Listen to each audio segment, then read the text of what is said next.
किसी भी चीज के लिए तैयार। पुराने शहर की घड़ी ने आवाज दी। उसकी आवाज रात में गूंज रही थी। चार दोस्त मैक्स, क्लोई, बेन और एमिली एक टिमटिमाती स्ट्रीट लाइट के नीचे दुबके हुए थे। हैलोवीन की रात थी और उनके दिल उत्साह और डर के मिश्रण से धड़क रहे थे। आज रात वो कुख्यात क्रैनब्रुक मनोर का पता लगाने वाले थे। क्लोई ने अपनी टोपी ठीक की। उसकी सांस ठंडी हवा में धुंध बन रही थी। क्या हम सच में ये कर रहे हैं? वह फुसफुसाई। उसकी आवाज सरसराहट वाली पत्तियों के ऊपर मुश्किल से सुनाई दे रही थी। चिंता मत करो, मैक्स ने कहा। उसकी आवाज एक आश्वस्त फुसफुसाहट थी। उसने एक टॉर्च ऊपर रखी। उसकी किरण अंधेरे से कट रही थी। हम साथ रहेंगे। क्या गलत हो सकता है? एमिली, समूह में सबसे बहादुर, मुस्कुराई। चलो ये करते हैं, उसने कहा। उसकी आंखें उम्मीद से चमक रही थीं। एक साझा रूप देखते हुए चार दोस्त क्रैनब्रुक मनोर के अंधेरे सिलहूट की ओर मुड़े। जो भी रात में था उसके लिए तैयार थे। क्रैनब्रुक मनोर के लोहे के फाटकों ने कराहते हुए आवाज की, जैसे कि लंबी नींद के बाद परेशान हो।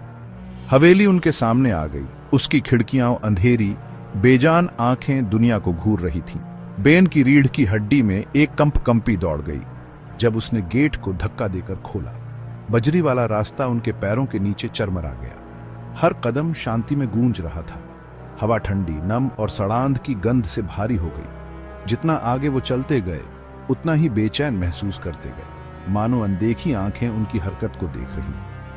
क्या आपको लगता है कि यहां कोई रहता है? क्लोई फुसफुसाई, बेन का हाथ पकड़े हुए। उसने उसके स्पर्श को दूर करने की कोशिश की, लेकिन उसकी आवाज में डर संक्रामक था। उसकी अनदेखी करते हुए मैक्स ने आगे बढ़कर रास्ता दिखाया। उसकी टॉर्च की किरण ऊंची झाड़ियों और ढहती दीवारों पर नाच रही थी। पता लगाने का एक ही तरीका है, उसने कहा। उसकी आवाज शांति में अस्वाभाविक रूप से तेज थी। वे अंततः सामने के दरवाजे पर पहुंचे। इसकी गहरी लकड़ी टेढ़ी मेढ़ी और पुरानी थी, घर के भूले हुए अतीत का एक मूक प्रमाण। अंधेरे में फुसफुसाते हुए मैक्स ने भारी दरवाजा खोला और एक बांसी गंध बाहर निकली। उनकी इंद्रियों को धूल और सड़ांध की गंध से भर दिया।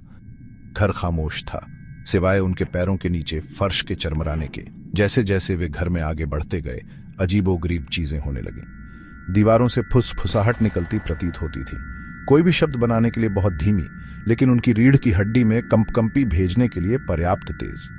परछाई उनकी दृष्टि के किनारे पर नाचती थीं। जब वे उनका सामना करने के लिए मुड़ते थे तो गायब हो जाती थीं। एमिली ने कसम खाई कि उसने एक आकृति को एक कोने के चारों ओर गायब होते देखा, लेकिन जब उन्होंने पीछा किया तो वहां कुछ भी नहीं था। यह डरावना है, बेन बुदबुदाया। उसकी आवाज मुश्किल से फुसफुसाहट थी। शायद हमें वापस जाना चाहिए। मूर्ख मत बनो, मैक्स ने कहा। हालांकि उसकी आवाज में उसका सामान्य आत्मविश्वास नहीं था। यह सिर्फ एक पुराना घर है, डरने की कोई बात नहीं है, लेकिन वह भी अनिश्चित लग रहा था। कदमों का पीछा करते हैं। उन्होंने अपनी खोज जारी रखी। प्रत्येक कमरा एक भयानक सन्नाटे से भरा हुआ था, जो कभी कभार चरमराहट या कराह से बाधित होता था। हवा ठंडी होती गई और देखे जाने का एहसास तेज होता गया। वे अपनी ही सांसों की आवाज सुन सकते थे। उनके दिल उनकी छाती में धड़क रहे थे। जैसे ही वे भव्य सीढ़ियां चढ़े, क्लोई ने कसम खाई कि उसने उनके पीछे कदमों की आहट सुनी। भारी, जानबूझकर उठाए गए कदम जो उनकी अपनी लय को प्रतिध्वनित करते प्रतीत होते थे, लेकिन धीमी, अधिक खतरनाक गति से। क्या तुमने वो सुना? वो फुसफुसाई। उसकी आंखें डर से चौड़ी हो गईं। बाकी लोग रुक गए, ध्यान से सुन रहे थे। आवाज बंद हो गई। ये कुछ नहीं है, क्लोई, मैक्स ने कहा। उसकी आवाज तनावपूर्ण थी। ये शायद घर बस रहा है। लेकिन वह इस एहसास को दूर नहीं कर सका कि वे अकेले नहीं थे। वे सीढ़ियों से ऊपर चढ़ते रहे। बेचैनी की बढ़ती भावना से उनकी गति तेज हो गई। कदम फिर से शुरू हो गए, इस बार धीमे, अधिक जानबूझकर। उनका पीछा किया जा रहा था। सीढ़ियों के शीर्ष पर पहुंचकर उन्होंने खुद को एक लंबे, अंधेरे गलियारे का सामना करते हुए पाया। कठोर चेहरे वाले अजनबियों के चित्र दीवारों पर लगे हुए थे। उनकी आंखें किशोरों की हरकत पर नजर रखती हुई प्रतीत हो रही थीं। अचानक दालान के अंत में एक आकृति दिखाई दी। लंबा और दुबला पतला, यह परछाई में डूबा हुआ खड़ा था। मंद रोशनी में इसकी विशेषताएं अप्रभेद्य थीं। किशोर जम गए, उनकी सांस उनके गले में आ गई। वहां कौन है? मैक्स ने चुनौती दी। उसकी आवाज थोड़ी कांप रही थी। आकृति नहीं हिली। यह बस वहीं खड़ा था। इसकी उपस्थिति खतरे की आभा बिखेर रही थी। फिर धीरे धीरे यह उनकी ओर बढ़ने लगा। इसके कदम खामोश थे, लेकिन इसका दृष्टिकोण अचूक था। किशोर फंस गए थे, उनके आतंक और आगे बढ़ती आकृति के बीच फंस गए थे। जैसे ही आकृति करीब आई, किशोर इसकी हरकतों के साथ एक हल्की आवाज सुन सकते थे। यह एक धीमी, सर्द हंसी थी। एक धीमी हंसी जो हवेली की दीवारों से ही निकलती प्रतीत हो रही थी। क्लोई फुसफुसाई, अपना चेहरा बेन की बाह में छुपा लिया।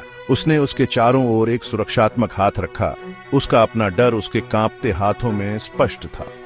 एमिली आमतौर पर सबसे बहादुर जमी हुई खड़ी थी। उसकी आंखें दहशत से चौड़ी थी।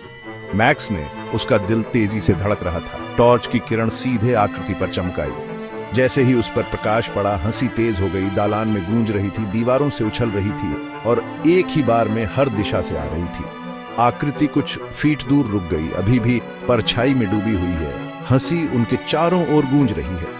किशोर एक साथ हडल्ड, उनकी आंखें आकृति पर टिकी हुई थीं। उनके दिमाग दौड़ रहे थे, यह समझने की कोशिश कर रहे थे कि वे क्या अनुभव कर रहे हैं। अचानक हंसी बंद हो गई। आकृति प्रकाश में कदम रखा और किशोर हाँफने लगे। यह एक आदमी था, लंबा और पतला, फटे हुए टक्सीडो पहने। उसकी आंखों में एक शरारती चमक थी। उसके हाथ में एक लालटेन थी। उसकी टिमटिमाती लौ दीवारों पर नाचती हुई परछाई डाल रही थी। सभी को हैप्पी हैलोवीन, उसने कहा। उसकी आवाज उस भयानक हंसी के बिल्कुल विपरीत थी जो उन्होंने कुछ क्षण पहले सुनी थी। किशोरों ने उसे घूर कर देखा। भ्रमित और राहत मिली। उनका डर झुंझलाहट और मनोरंजन के मिश्रण को रास्ता दे रहा था। आपने हमें आधा मार डाला, एमिली ने कहा। उसकी आवाज अवशिष्ट भय से कांप रही थी। वह आदमी चकल्ड, एक गहरी गड़गड़ाहट वाली आवाज जो भयावह से ज्यादा मनोरंजक थी। ओह, बस थोड़ी सी मस्ती, उसने कहा। उसकी आंखें टिमटिमा रही थीं। क्रैनब्रुक मनोर में आपका स्वागत है। मैं मिस्टर क्रैनब्रुक हूं, कार्यवाहक, और आप मेरे छोटे से खेल में खिलाड़ी बन गए हैं। मिस्टर क्रैनब्रुक किशोरों को एक भव्य बॉलरूम में ले गए। इसकी एक बार पॉलिश की गई मंजिल अब धूल भरी और मकड़ी के जाले लगे हुए थे। उसने बताया कि उसे हैलोवीन बहुत पसंद है और उसे अपने घर में घुसने की हिम्मत करने वालों को एक अच्छा डर देने में मजा आता है। लेकिन हंसी का क्या? बेन ने पूछा। अभी भी थोड़ा हिल गया। और दालान में आकृति? मिस्टर क्रैनब्रुक ने आंख मारी। यह सब मस्ती का हिस्सा है मेरे लड़के। धुआं, दर्पण और थोड़ी सी नाटकीयता। यह आश्चर्यजनक है कि कुछ अच्छी तरह से रखे गए स्पीकर और एक डरावनी ध्वनि रिकॉर्डिंग क्या कर सकती है। वह उन्हें बॉलरूम के एक कोने में ले गया, जहां एक मखमली पर्दे के पीछे स्पीकर और ध्वनि उपकरण का संग्रह छिपा हुआ था। उसने उन्हें उन रिकॉर्डिंग को दिखाया जिनका उसने इस्तेमाल किया था। हंसी और भूतिया आवाजें सभी तकनीक और थोड़ी रचनात्मकता का उपयोग करके बनाई गई थीं। जैसे ही किशोर जाने के लिए तैयार हुए, मनोरंजन और राहत का मिश्रण महसूस करते हुए कि रात के डर विस्तृत चाल से ज्यादा कुछ नहीं थे, मिस्टर क्रैनब्रुक ने उनमें से प्रत्येक को एक छोटा, जटिल नक्काशीदार लकड़ी का पहेली बॉक्स दिया। एक स्मारिका, उन्होंने आंख मारते हुए कहा।